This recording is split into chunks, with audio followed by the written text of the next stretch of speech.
months before we pick up filming again later in the year. And I thought, I don't want to rest on my laurels. I've got this second book that has been sort of knocking here for 2 years. So I went and bought a vintage caravan that I've put in Mum's garden, and I go in there every day, and I'm working on my second novel at the moment, which is, I forgot how terrifying it was. Yeah. I forgot how you have to meet yourself. You know, like you write the first one and then you finish it, and then you spend approximately 49 million years editing it. And then you finish editing it, and then it goes out into the world, and you go into a new level of fear of being seen, and just hoping that you don't say fuck too much when you're in public and you're doing book events and stuff.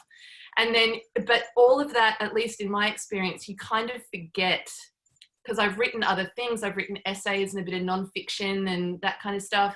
Yep. But you forget the fiction bone. You forget you haven't used those muscles in a while. Mm. Well, maybe even a novel, because I wrote a short story, and that was... it's a rare bone. It's you don't often get the chance to actually sit down and do that time with a novel. You know, that is the thing, and that's why it's terrifying. You're right. And something I've been thinking about the last couple of weeks while I've been showing up every day and sitting with myself and feeling physically like I have stage fright, anxiety at an all-time high, and you know, traumas that I thought I had dealt with. I mean, they never go away, right? We just learn how to manage them. Yeah. And same with fear. Like, I feel like you and I could talk forever about fear. Oh, hell yeah. Fear doesn't go away. It changes. It's clever. It becomes something else. So you're not afraid of writing your first book anymore. Now you're afraid of writing the next one. Yeah, and wouldn't it make sense that, like, you did your first and people thought it was okay, that you'd be filled with this confidence that you could just go smash out a second? But yeah, it doesn't sort of work, does it? It's like, I'd love to talk to like Tim Winton and go like, you know, mate, like, how does it feel like number 13? Like, how did that feel? Like, it's... I know. One of my favorite writer, I think, on the earth is Alice Hoffman. She's written 30 books. Yes. And one of the greatest things that happened because of Lost Flowers is I wrote to her as a fan about 12 years ago, and she wrote back. And so we quietly wrote to each other sporadically over 10 years. And I was in New York for my first visit last year, at the beginning of last year, and at the tail end of a little pre-publication tour with my beautiful independent publishers in Canada. And I went to New York for the first time. And Alice Hoffman and I got together and had brunch at a diner on West 10th Street in New York City. And we had a big hug and sat down to have a chat. And I remember saying something to her like when it's novel number 32. And she kind of cut me off and she was like, I don't know. I don't know how to do it. I don't know. Wow. I don't know. Every time I write a novel, I don't know how I've done it. That's amazing. Oh, that's really heartening. That's actually really encouraging. That's the most encouraging thing I've heard all year. Isn't it? Yeah. And it's just really, I think the thing too about courage and creative courage is not to expect it to necessarily be pleasant. Yeah, great. You know, like being brave and having courage is always so wonderful after the act, usually. In the moment of being brave and having courage, and especially in the extended kind of state that you need to write a novel, when you're in it, it's like a hell of your own making. And then when you've finished the writing for the day and all of a sudden you've got 200, 600, 3,000, depending on what kind of day you've had, words on the page, you feel like you're flying, even if they're the worst, or like the very worst organized words. You can't edit a blank page. They're still there, you know? Oh, that's amazing. The person I am washing the dishes at 7 p.m. is completely determined by how many words I got down on the page that day. It's ridiculous. Yeah. Emma Kate, should we go to some, we're like, I can't believe this, Holly. I knew this would happen, but like we've covered like 2 topics, but We definitely want to answer some questions from you amazing people who are hanging in there out there and listening to us chat. And you're so beautiful and wonderful. So if you've got any questions for us, we'd love to answer them. I don't know if you got any there, Emma Kate. I've got one or two there, Trent. Cool and breezy. I'm just going to try. I'm really sorry in advance, everybody. I'm going to go through. I'm going to try and get to all of your questions and comments. Let me start with, goodness me. I think Sophia asked the first question. So here we go. Hi, Emma Kate. I have a question, Polly and Trent. How did Catherine Milne come across their books and saw the beauty that we all see in them for them to be published? Thank you. Oh, God. Do you want to answer? I'll quickly tell mine. I'll tell mine quickly because I was really lucky because of the day job that I have, which is writer for the Weekend Australian magazine. And she read not even a piece, it was a line. It was literally a line. I'd written about an incredible Brisbane man named Paul Stanley, a series of articles like a Michael Apted 7-Up type series I've done with this beautiful bloke, Paul, who really kickstarted in Queensland the real like one punch can kill type campaign. His beautiful son Matthew was tragically killed at a party with just this horrendous act of, speaking of violence. And I wrote just this line about, it was a line that Catherine hooked on, and she sent this beautiful email and she just said, something about this line that you wrote makes me think you're a novelist. And I thought that was really encouraging. And I've been dabbling with the idea of writing a book. And then we sat, I will try and tell this quickly. Then we sat, she actually flew up to Brisbane and we went to coffee. And then she goes, is there anything you'd like to write? And I start telling these freaking tales from the 1980s. And I'm starting to go, well, my mum fell in love with this beautiful bloke that I thought was kind of like my dad. And this guy actually had a secret room and he was a heroin dealer. And he had a secret room with this red telephone. And his brain was like, I found it when we were kids. And I basically ended that conversation with, I want to write a book about who's on the end of the red telephone. And then she's like, yeah. Yeah. So anyway, that's my story. What about you, Holly? Yeah.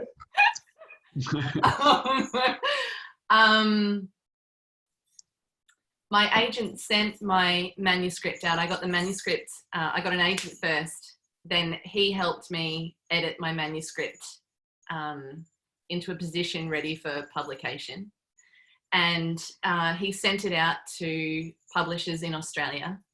And Sam and I were flying home from Manchester on the day that, and all of this was so new to me. I had absolutely no idea how it worked.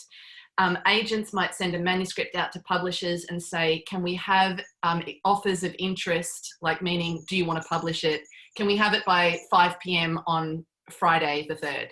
Close of business Friday the 3rd. So at the time that this closing date was happening, Sam and I flew in the air for 27 hours, hunched in those little, a privilege to be able to do so, nevertheless hunched for 27 hours in like those little economy seats from Manchester. Oh, and man. I couldn't sleep because the whole way was like, is anybody going to respond to my manuscript? Wow.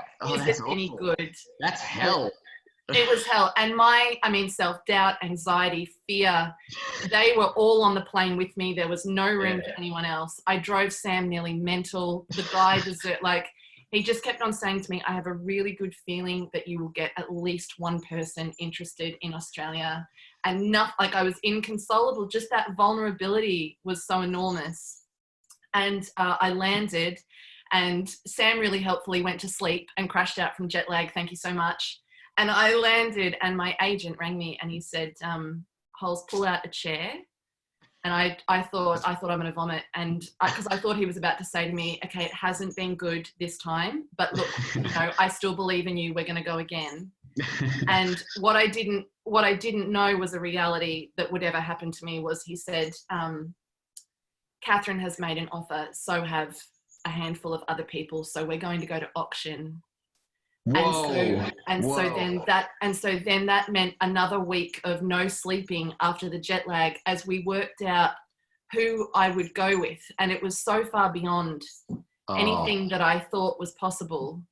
And it was just the way Catherine talked about Alice. It's what Alice meant to me. It was putting my life in her hands. And it was, you know, in the end, it was Catherine, and thank God for that. Yeah, no, she's pretty special. Yeah. She's all right. She's all right. She kind of knows what she's doing. That was a beautiful question. Thank you. Emma Kate, hit us with another one. I'm a journo too. I can ask questions if you need us fill space. Yeah. Yeah, I definitely don't. We have an absolute abundance of questions. So I'm just trying to go through. I'll ask. Rebecca asks. Really enjoying tonight. She says, "I'd love to know about Trent and Holly's writing routine and processes, please. Thank you, Beck." Thank you, Beck. Thanks, Beck.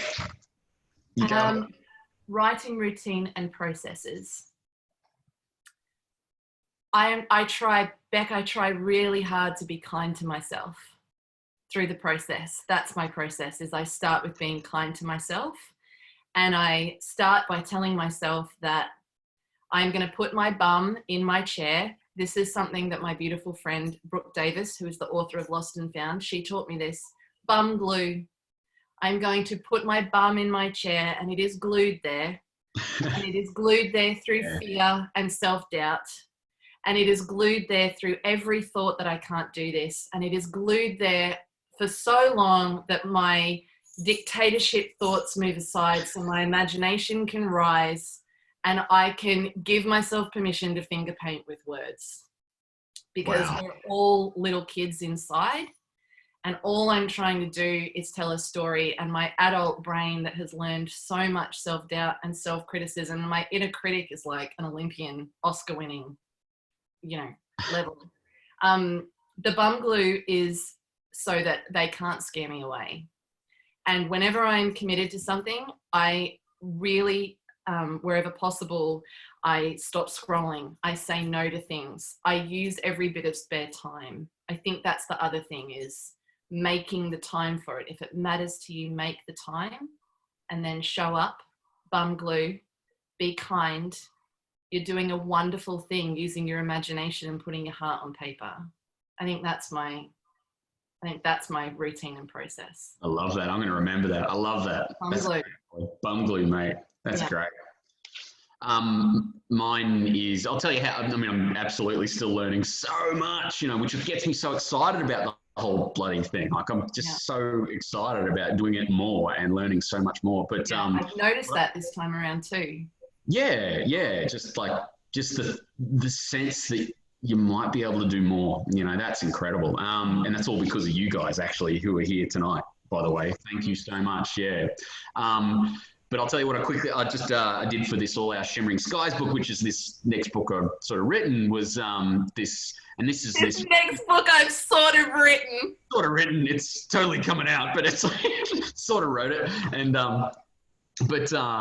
And it's like this wild quest where this kid Molly goes into this, you know, wild sweeping kind of odyssey across that kind of top end wilderness, and she's kind of searching for answers to basically where her mum went, basically. But what I'd do, I'd wake up, I'd go for this jog. I'd go for a jog because she's on a quest. I'd go for my little mini quests through suburban Brisbane. And it's a book with a lot of wilderness and trees. And I thought, why don't I just bloody breathe some air and go see some trees? And I'd every morning just go for a jog and then come back, have like this boiled egg on avocado toast, eat that, have my coffee, and then just sort of write. And you know, the thing I do, Beck, that I found helpful is I try and write that muscle draft, that first draft, just with my heart, and just like, I don't even introduce this stupid thing that lets me down all the time, and betrays me and bloody just makes me the idiot that I am, this brain of mine that causes all the trouble.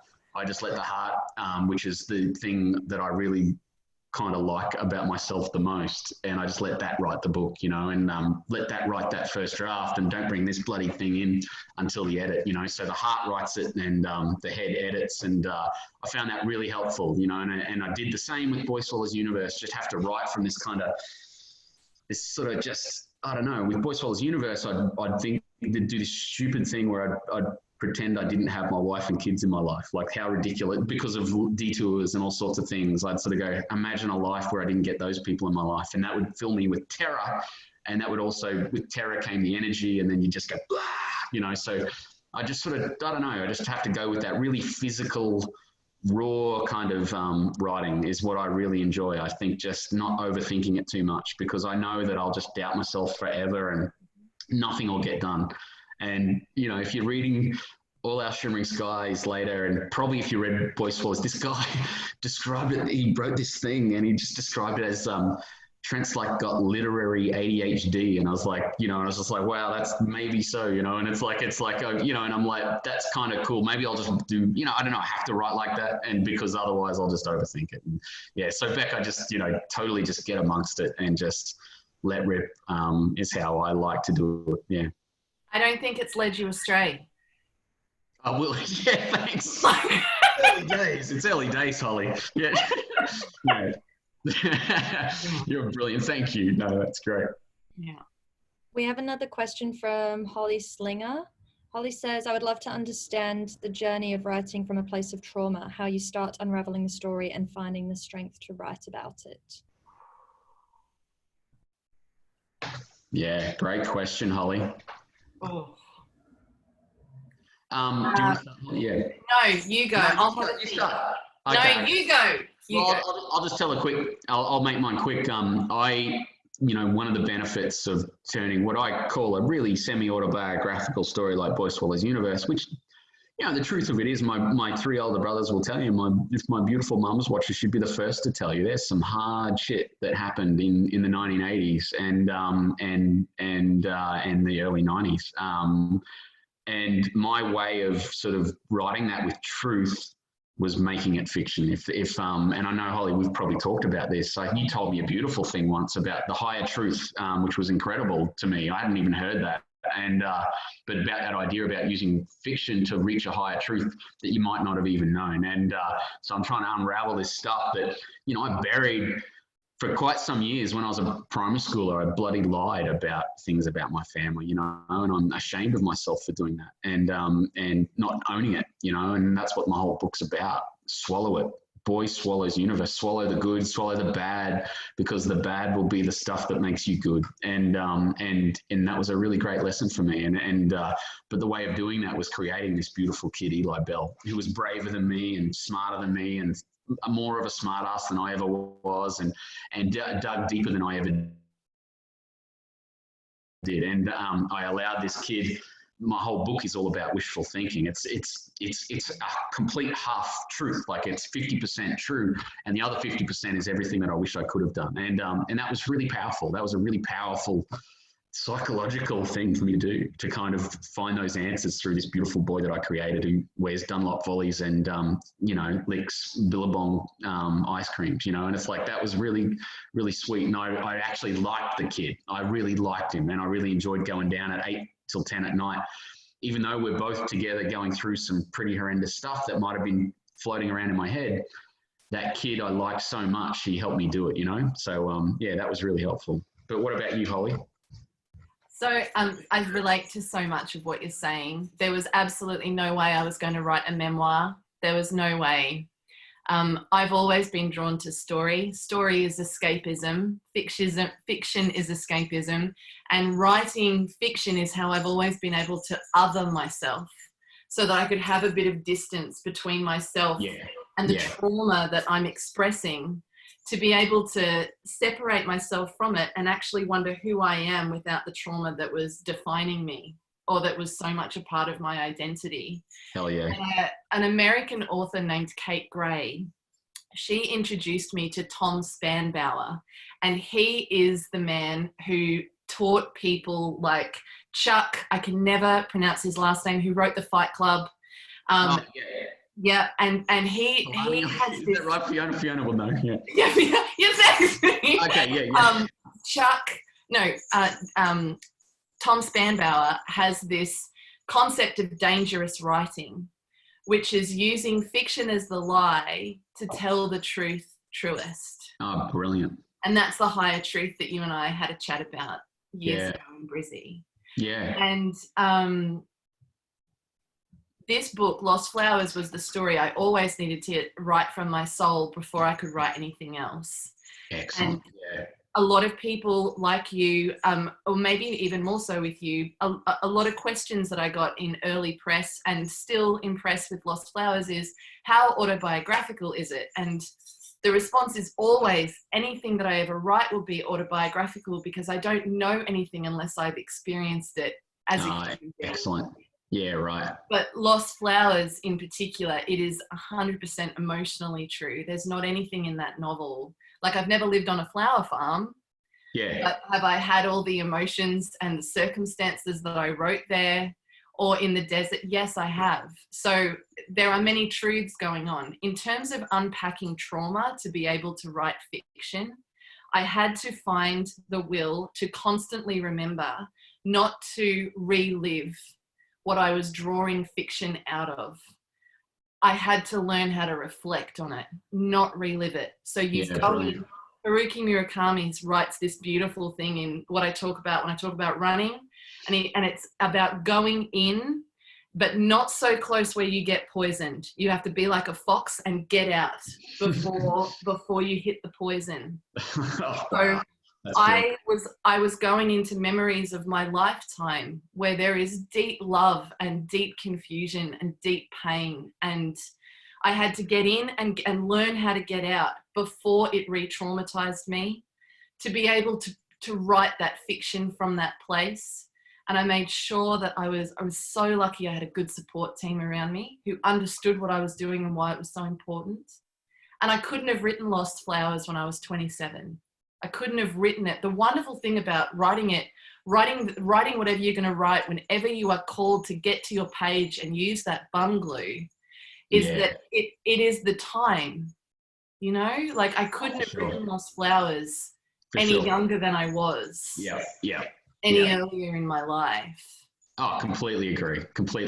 I always say, I needed to have kids. I needed to be a dad to bring the hope and bring the realization that it's all leading to great things and good things, and that it always gets good, because it really does. And you need proof of that, and you need living proof sometimes. And you're so right. Yeah, if I wrote at 20, it'd be just angst-ridden, probably garbage, you know? Yeah. Both of our books would be Pearl Jam lyrics and like days drinking. It'd be the story of the beach. That's it. It'd be the story of Jeremy. It'd be started. It's so funny. I hope that's a constructive answer, because I'd love to be able to be of help or service to anybody. That was a beautiful answer, Holly. Yeah. Good. I agree. I might read a couple of comments if that's okay with you both. So, please. We're a couple of minutes over time, but if you're both happy to continue, then we'll go for another 10 minutes or so. Is that okay? Great, Emma Kate. Yeah, sorry if we've been rambling everyone out there. No, not at all. To cover, but we could talk forever. We really could. I'm really enjoying this, and I'm only on my I still got plenty. I know. I'm still on my first beer. I'm like, should I get another one? No. Okay, yeah. I'll read a comment from Lexi. Lexi says, "Thank you and Holly and Trent for making this happen. I'm in tears of joy to be able to listen to these inspiring individuals, but also in tears understanding the enormity of the reason for this fundraising event. Thank you all. Also wanted to say that our book club did both of these books and we pretty much all love them both, which never happens." Lexi, that's so cool. Thank you. Yeah. We have a comment. Just going to swallow my tears there. Thank you, Lexi.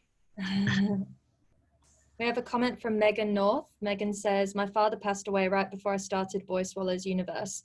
Trent's book carried me through one of the hardest times in my life. I know this is not a question. It is heartfelt, very deep and painful. Thank you." Megan, I just seriously, thank you, and so much love to you. I know what that feels like, right? And it's all the whole freaking book is about, partly about the love for my old man, and I'm hearing you, and that's so beautiful. Thank you for making my night. That's really beautiful. Lex says, "Holly's story was so beautiful and we all loved it. I was invested in the cultural aspects of the Indigenous people, and her very clear reverence to the owners of our land brings me to tears. Beautiful." Thank you, Lex. That was We've got quite a few more questions and comments. I might ask you to think about, a lot of people are asking what your favorite books are, and some are wording it as if you could only recommend one book aside from your other book, Yeah, aside from your own, which is really hard. So maybe you can both suggest a couple of your favorite books at the moment. What's on your bedside table is another question that we've had. That's another great one. What is on your bedside table at the moment? I have a pile. I recently bought, and this is not a word of a lie, I recently bought a box of books from Avid Reader, and they arrived. Great shot. They arrived at home, and I have a pile. I have got Like Sally. how efficient is that store, right? Like Right? far.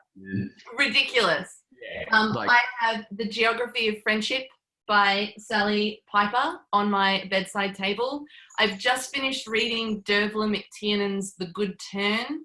I don't read crime fiction unless it's written by Dervla because I'm just never drawn to crime fiction.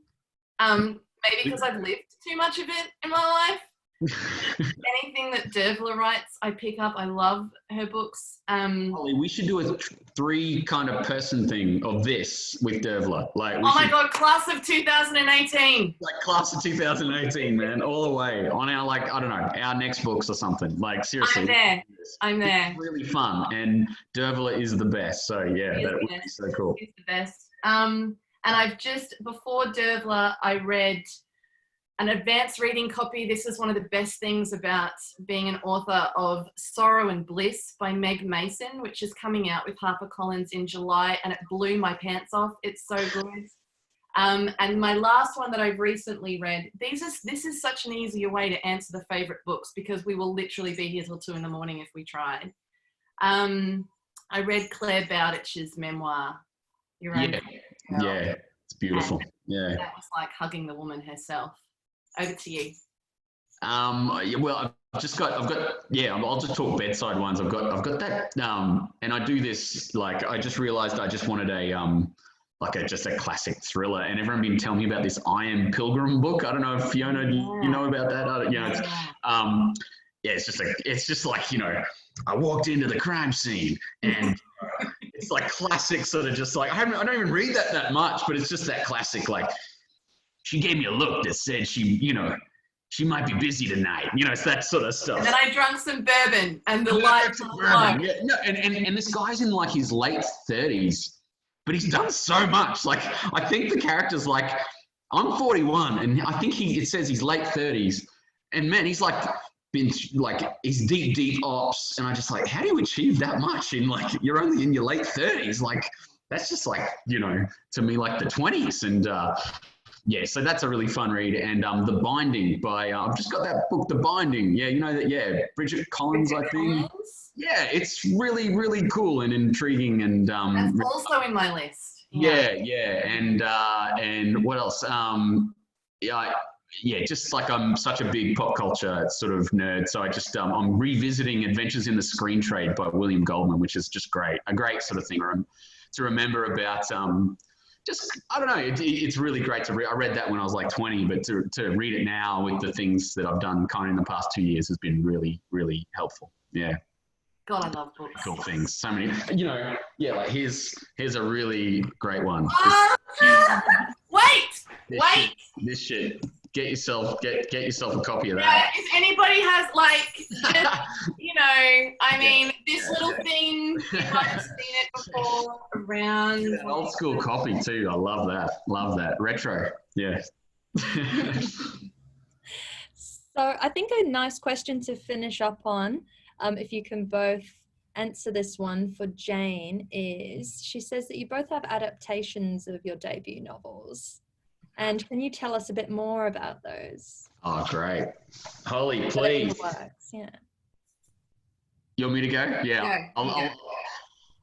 Yeah. Like, can I just tell you guys a funny story? And it just taps right into all that what I just said. I'm such a Hollywood sort of nerd, and like it was some of that Hollywood TV and pop culture like got me and my brothers, you know, just took us away from stuff in the 1980s.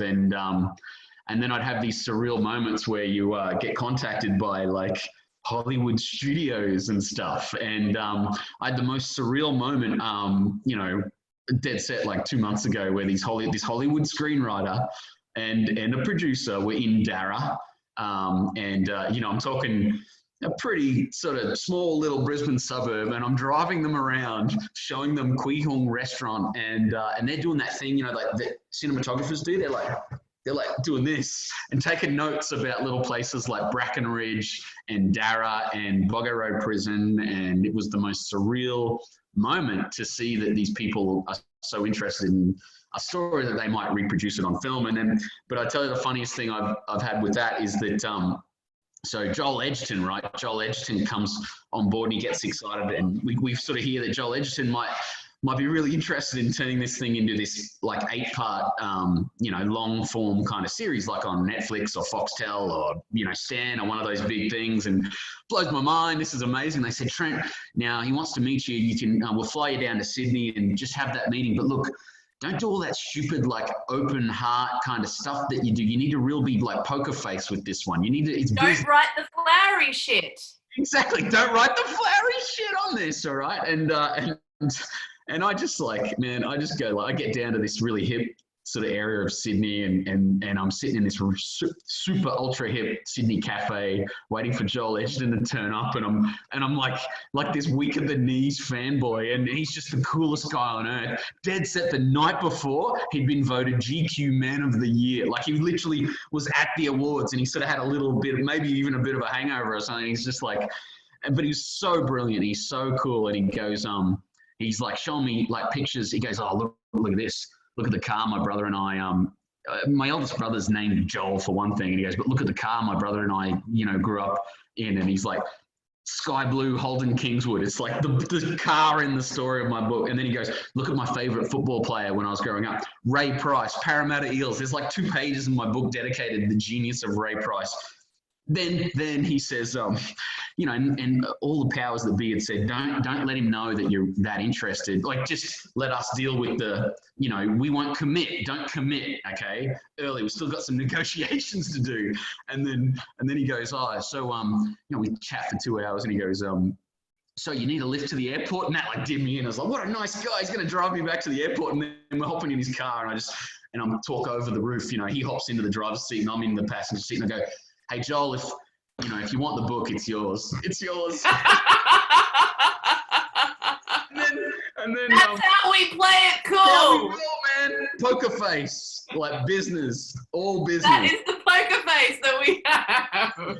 And then like powers that be get this phone call from like Joel's people, and they're like, all right, so when do we do the paperwork? Send the paperwork. And they're like, what? And then he's like, oh, Joel said Trent just totally gave him the book, and it was just funny, man. So it's a great journey. Yeah. Anyway, how's your whole TV world sort of thing going? Beautiful. And how did that begin? Like, it's going. Everything has ground to a stop, of course, as you know, as all the creative industries have, and with the world the way it is. But I came home from the UK maybe 3 years ago, and I always think of really great series that I can watch with Mum.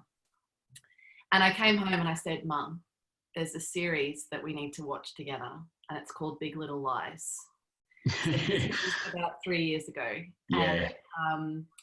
And my beautiful mum, you know, we're at the point in life now where like, she'll still do it with me, but I'll be like, Mum, close your eyes. Close your eyes, don't look. So I said to her before we watched Big Little Lies, I said, listen, there are some really violent scenes in this show that are the reason why they're so profound is because they are done so well. And the way that they play out is so true to experience. So just a heads up that that's in here, and I can mute, I can fast forward, we can, you know, whatever. And Mum is so eager for story that she always asks lots of questions as you're watching, kind of like, who's this person? Why is this happening? Because she so wants to be as engaged, like that. As engaged as possible. However, watching Big Little Lies with Mum 3 years ago, she was just like a child glued to the TV screen, like not a peep out of her, glued. She got the twist like 3 episodes before I did. She'd figured it out. She was absolutely glued. We didn't have to mute any, fast forward any.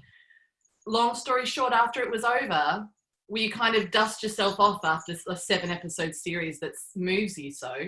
And we went out the back to hang out the washing because that's what you do. Yeah. And as we were walking out to hang up the washing, Mum was kind of like really moved from the show, and she's like, "Oh, Hols, oh my God, what if anybody ever put Alice on the screen?" And I kind of, like, God bless our mums when we're lucky enough to have good ones. And I was like, "Oh my God, Mum, you're amazing." And, the belief in, what your baby creates and whatnot. And I said, "Oh, Mum, that'll never happen unless it's the ladies that made Big Little Lies." So a year and a half later, the ladies that made Big Little Lies rang my agent. Stop. Boom. That's crazy. Yeah. I still cry with joy about it. Yeah, that's massive. Like that stuff's that's huge, and people you admire and just brilliant people who are going to do it brilliantly. That's amazing, Holly. It was incredible. So I, just before COVID happened and shut everything down, I went back to the desert for my first time properly since I left, which is an entirely different Zoom chat for us to have. And I went with the ladies from Made Up Stories to do just a very kind of loose location scout and just to share my time and experiences with them there. And it's just all the instinct to shrink yourself, the instinct to shrink myself and be small to protect myself is always there. And I think the beautiful thing about where I'm at now with writing and what's happened after Lost Flowers is I've got an equally strong presence that meets that instinct and says, don't waste your time and don't be small. Oh. Take it and crack your heart open and go. Oh, how wonderful. Oh, man. Thank you both. What a beautiful place to end what's been a wonderful night. I've heard Holly and Trent speak quite a few times. I've been at events with them, dinners, all kinds of things. They still make me cry. Every time I think they're not going to make me cry, but I've just been wiping away tears all evening. I love you, Fiona. We love you. Fiona, Emma, Kate, you're amazing. Thank you. It was really lovely, that notion of a higher truth being in fiction, that fear never goes away, that notion of being small, just that kind of bum glue, I think is great. And also stories that happen in women's, the lines to women's toilets, I think I'll always remember as well. An untapped treasure trove. Absolutely. I know we wish you both all the best, especially with the TV adaptations of your existing books. Trent, we look forward to launching and welcoming All the Shimmering Skies in September. Thanks, I can't wait, guys. Please come along and I'll be hugging every last one of you. Well, socially sort of. Socially, that's right. And so that'll be published in September and you can order it online. And Holly, we can't wait for your next book as well. I can't wait too. Make it happen faster. Absolutely. It's been a really wonderful night, very moving, but we do need to remember that's for a very important cause. 20 women have been killed this year, 11 since COVID started. So please give generously. Go onto the Rizeup website. And Rizeup is spelled with a Z, so it's rizeup.com.au. Please give generously, as Trent and Holly have done with their time and their insight, and it's been very, very moving. Also, like they were both talking about being brave, so sometimes you do need to be brave. Make that phone call if you need to. If you're in that situation, phone 1-800-RESPECT. Or make contact with an organisation like Rise Up as well. Oh, well said, Fiona. Bloody well said. Yeah, great. So, sorry. Thank you to HarperCollins and especially Alice Wood, who's head of publicity there, who's made all of this happen. Thank you to the wonderful Catherine Milne, who is publisher at HarperCollins who has brought these 2 wonderful books to us, plus many others as well.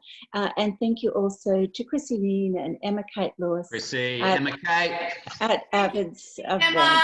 Yeah, thank you. It's been just wonderful. Thanks, Emma Thank you Kate. all very much for coming. I think Emma Kate's about to unmute us so we can have a cacophony of thank yous and big loud claps go to to gallery Holly. And Me too. I'm going to go to gallery view. Gallery now. And I'm thank you so much unmuting for everybody. coming. Yep, thank you everybody. you You're guys. all on mute now. Hey, everyone.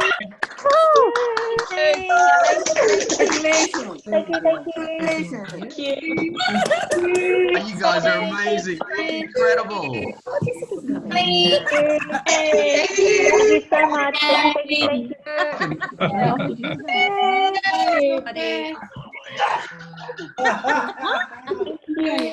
Thank you guys so much. Thank you so much. Awesome. It's been wonderful. Thank you all for coming. Thank you. Janine, Andrea, Jane, Julie. So lovely. Sophia. Thank you. Holly, thanks, Trent. Thank you. Holly. Good night, everybody. We're trying to do.